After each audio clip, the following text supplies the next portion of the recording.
The sun is up, and it is the start of a new day and a new chapter in American politics. There's a live look at the Capitol this morning, a historic day. As of this hour, Donald Trump is the president-elect, and the Republicans have taken back the Senate.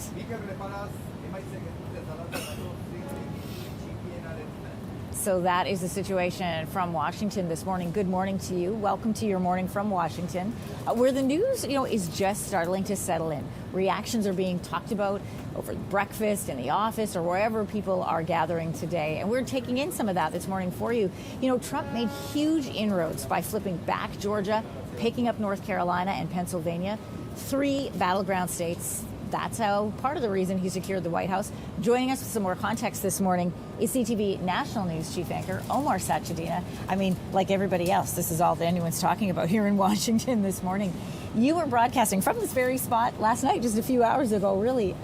Let me ask you, were you surprised at the outcome? Well, you know what, Anne-Marie, nothing really surprises me anymore in politics, but certainly the tells were there, and they were there early yesterday. When we saw the returns coming in from Florida, we saw that there was something significant happening. The fact that Florida, he won, the fact that he captured it, not a huge surprise. But the fact that he won by the margins that he did, that was a surprise. He not only cemented his gains from 2020, but he was also able to build on that. Then you look at a key battleground like North Carolina. Now, North Carolina has a growing number of minority voters. It also has larger suburban moderate voters.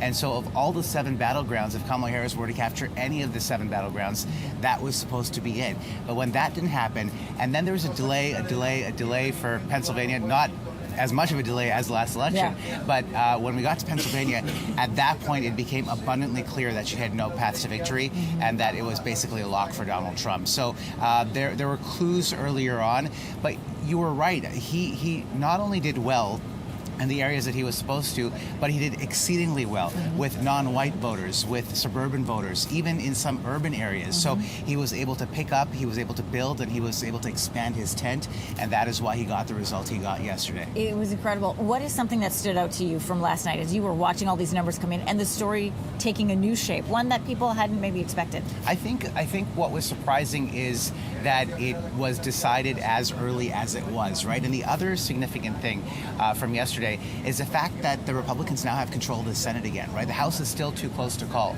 So you've got a situation now where you've got a Republican president-elect, you've got the Senate in their control, and so that gives him really a strong mandate to be able to put forward a legislative agenda without any massive impediments. Now, again, we'll have to wait for what the House tally is at the end of the day, but it is a decisive victory with massive implications for Canada, too. Implications, yeah, let's talk about that. Implications for here in the United States, but global impact as well. We're talking about, we've got conflict in the Middle East. We have the war in Russia. We've talked a little bit about that today.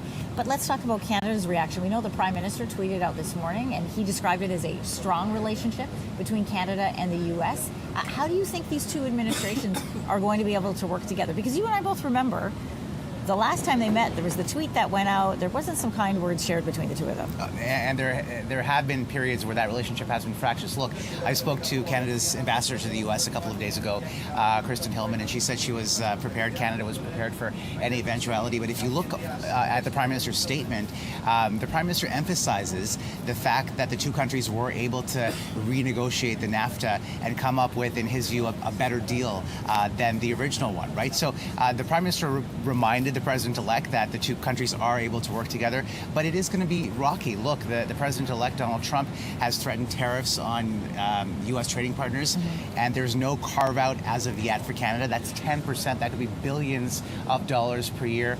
So the world is basically on notice. It has been put on notice. And of course, we know that in 2026, the North American Free Trade Agreement is up for review. Yeah. So again, another potential thing to look at in terms of an economic headwind. I always think it's a little bit of an indicator of how that one's going to go, because we couldn't even agree on the order of the lettering. We call it CUSMA here in Canada, they call it the USMCA in the south of the border. I feel like that's like a little bit of a harbinger of how those discussions might go, but we'll have to wait and see. Omar, CTV National News, great to have you here with us early in the morning. Come back anytime. Pleasure as always. Thanks, Anne-Marie. Thank you so much. If you liked that video, make sure to subscribe to the Your Morning YouTube feed, where you can find all kinds of new content posted every weekday morning.